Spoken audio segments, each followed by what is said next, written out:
Salams, peace, salutations to all the kings and queens, the lovers, the haters, those who inspire to do great things and those who inspire to do nothing at all.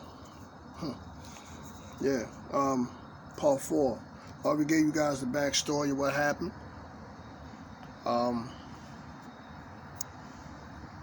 You know, it was over a female. You know, our lives could have been taken over a woman. You know,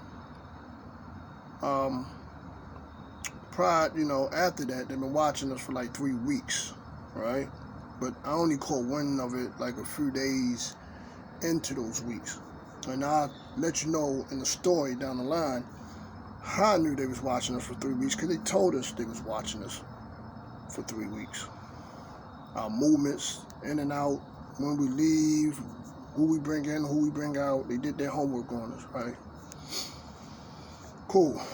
All right. So they take us to the house, my apartment, right? It's like a duplex. I lived in the top house, but I lived in the top apartment. And my connect peoples lived at the bottom. So we're in the house, we barefooted, right? Like I said, he took my my army green Nikes, took my mans in them shoes. We land on our stomachs, you know what I'm saying? Dudes got the guns to our head. The ringleader, we're gonna call him Chip. Alright? We're gonna call the other older cat Chuck. I went to school with Chuck's brother. I've known Chuck's brother since the 2nd grade. Right? The dude is now serving life in jail. His brother, I don't know where the nigga Chuck at. Dead alive. Salute to you, I don't know. So, we all on the ground, laying on our stomachs, guns pointed to the back of our heads, right? Our skulls, our medulla. So the ringleader Chip, he's like, yeah, where the stash at? Where the weight at? Now remind you, he already got a couple thousand off of us. So he gets like 2 more bands, 2 more thousand that's stashed away. A half an ounce of Shirley, white girl. Did we have weed on us? I don't think we had weed. Right? And a 38. I know I told my producer, Jai, it was a 357, I was 38. Smith & Wesson revolver. Silver joint. Should have had that on us, but probably would have been 3 guns to 1. That probably wouldn't have ended so well. Anywho. So, dude was like, the ringleader Chip, he was like, I've been watching you niggas for like 3 weeks. You little niggas ain't pay attention, y'all stupid. I glanced over at my man, I'm like, see, I told you I wasn't paranoid. I knew it was that car. It was that car that was sitting across the street. I knew it. You know, they know me to be very paranoid. And I think that if you're paranoid, especially in that life, in a sense you can survive a little longer because you're always on your pivot. You're always on the swivel. You know what I'm saying? But anywho, you know, he let it be known that he been watching us for 3 weeks. He said, yeah, I've been watching y'all little niggas in and out, y'all movements and everything. He said, yeah, y'all get word from we're gonna say Jamaican P, because again, I don't believe in dishing out people governments, right? I don't do that. So Jamaican P, his peoples live down the stairs. So after they get the 2 onions from us, the 38, I think my man Cass said something slick out of his mouth, or he was acting too scared. I think he was the most nervous one out of everybody. You know what I'm saying? I came to grips that I was going to die. I came to grips when I got into this game, right? Coming from a religious background, my grandmother was a preacher, right? She had her own church on Wolf Street, East Baltimore. Anybody know about that? You know what I'm saying? Holla. I came to grips that I was going to die, and I came to grips that I was going to hell. Straight up. When I signed up in this life, I knew that my life is, I didn't plan to live past 18. So my thing was to get everything I can, everything I can gain in this dunya, or this worldly life, before my demise, because my time is very short. So I was comfortable, I was more angry, like these niggas got the ups on us, and we let this nigga get us, you know what I'm saying? But I came to grips that, hey, I was going to hell, and I was fine with that. That was my mentality at the time. If you ask me now, nah, I'm not fine with burning. I don't think nobody in their right mind is, right? So I came to grips with it. So I was calm, calm, collect, cool. I'm like, all right, I'm thinking to myself, look, I took what y'all want. How y'all put a bullet in our head and keep going? You know what I'm saying? My man, he was nervous, kind of pleading. I won't say pleading for his life. Was like, look, y'all got everything, man. Come on, yo, ball out. So the dude Chip, the ringleader, he just pistol whipped him, smack him with the tool. Blah! Shut the up, nigga. Did I tell you to talk? You doing the most talking here. You know what I'm saying? So so the dude, Tay, the one who set us up over the female, he didn't want to catch nobody. He just wanted to scare people.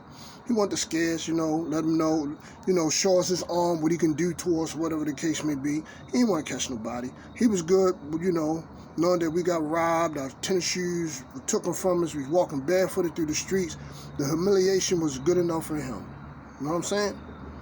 But the ringleader Chip, he was like, he wasn't having that. He was disappointed because he only raked up about $3,000 from us and some drugs. He was expecting more. And the dude, Chuck, we call him Chuck, he was the most quiet one. That's the one I was watching out for because he ain't really say nothing the whole night. That's the one that's going to do the shooting. It's an airplane. Excuse that. Anywho. So, dude Chip was like, you know what? I noticed the nigga Barry P lit downstairs. Y'all work for him. I know y'all do. Come on, we're going to take a trip downstairs. Come on, little niggas. Come on, let's go. A man bleeding from the side of his face. You know what I'm saying? To see somebody get pistol whipped, man, in person, man. Oh, my God, man. I never want... I don't wish that on nobody. That looked painful, So, we walking down the steps. He said, knock on the door. So we knocking on the door. Boom, boom, boom. The boy P, brother, answers the door. Cool and collect. He should have peeped out the damn peephole, but hey. He cracked the door. They bum rushed in, pushed us in there. Little dude that start, no exaggeration. Little dude that start throwing out knots of money. Here, take it. Don't hurt me. That had to have been like $4 to $5 not full of money, man. So he was like, yo, who else in here? Calling them all belligerent names. I don't feel like cursing on YouTube because, YouTube laws and regulations. So he's scared out his mind, right? The connect little brother. So he's like, nobody here but my father, he sleep. He said, look, take that, he told the nigga, Chuck, he said, take that nigga back in there and get the stash. If the father wake up, pop him in the head.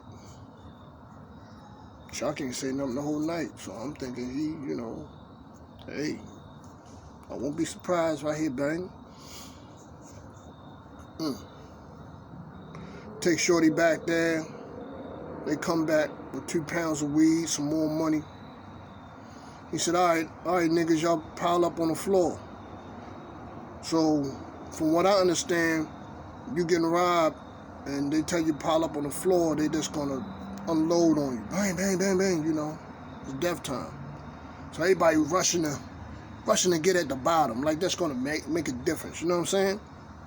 I'm rushing too, you know, because even though I accepted my fate, you know what I'm saying? And, you know, the weird thing about that too, man, is like when the time of death, when I was about to die, I didn't think about no type of religious figure. You know, I didn't think about Jesus or anybody else, Moses or none of that. You know, I was just thinking about my creator. Whoever created me, at the time I'm framing thinking, whoever created me, my creator, that's who I was going to see. And I knew that the creator that created me was going to be displeased, right? So after the struggling and everybody trying to fight to get at the bottom, you know, came back at peace with, you know, my fate. I'm at the top. You're going to do it, you know, let's get it over with. So the dude, Tay, he, you know, he don't want a body.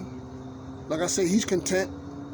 They up to, I don't know, 15 grand or something like that. A gun and some drugs.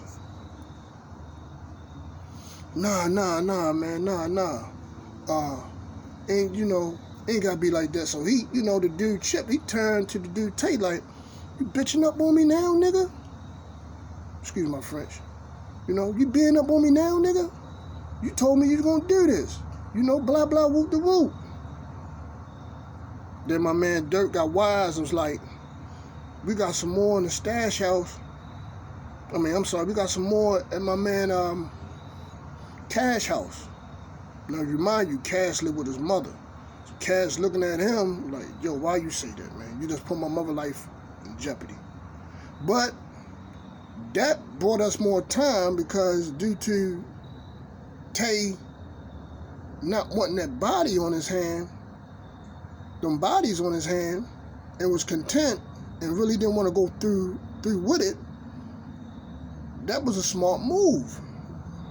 You know, blessed, man. So dude Chip was like, all right, cool. You know what I'm saying? We're gonna go to your man house. Everybody get up. So we all getting up, we barefooted, leaving the house. The funny thing is, my uncle and my peoples ride past on Woodburn and see us in a group and was like, yo, let's woo on them, yo. Let's stop, see what they up to. And my uncle, he had some business to take care of. He like, yo, we holler at them niggas when we get back. And I'm like, that could have ended up ugly too. So all the, you know, when you know, the Most High is looking out for you, and just let his plan manifest itself, man. So we leaving, you know, we in front of the apartment, and the Connect little brother just run off, running, gone in the heart of the night, trunking. He going through that little field in the weeds where that playground at. It get pitch dark. Anybody that's from around the way, they know what I'm talking about. So the dude Chip, he goes pointing a hammer, trying to aim like this. And he said, yo, I was going to spare y'all niggas. Now y'all dead because your man ran off. And we looking at each other like, God damn. But a part of me was like, happy for the dude, man. Because if I could have done it, I would. If I was in that position, I'd haul ass too, man. I ain't going to front on you. I ain't going to front. So we go through Louise, Cave,